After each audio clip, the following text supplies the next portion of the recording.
In 1914, Earl Hurd and John Randolph Bray developed cell animation technique.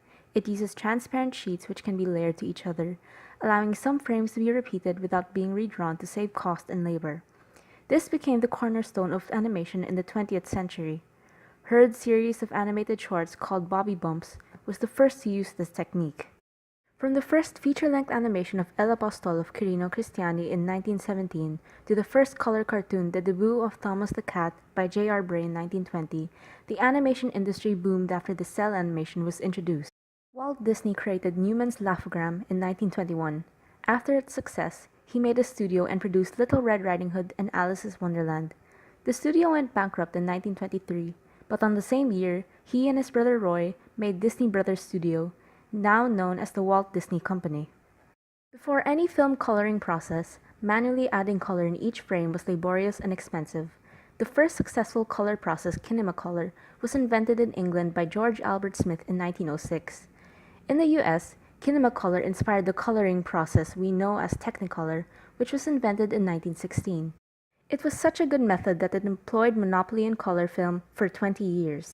But even with color, film still only had live orchestra behind the screen as audio. The silent film era ended when Eugene Lost in 1910 rendered audio to light and recorded it directly on the film strip, making it the first success to synchronous sound. In 1919, Lee DeForest developed a technique to amplify sound and created phonofilm. Gave me trouble. That was meant for me. I'm going to take her out tonight, so let me have some money for tonight. In 1926, Warner Brothers bought Vitaphone from Western Electronic. With better quality than phonofilm, they released Don Juan with only music and sound effects.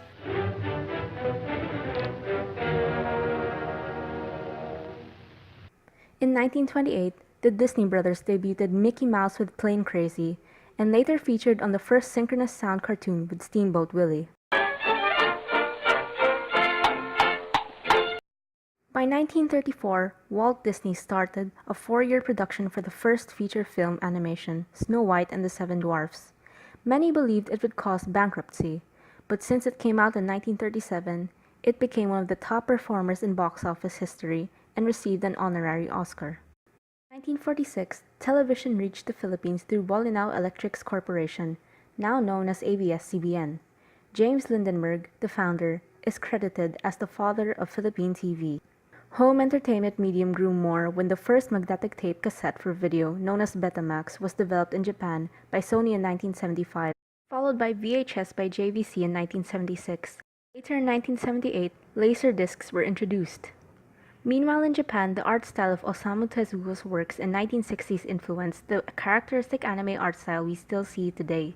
Anime in the 1970s saw a surge of growth along with manga and comic books.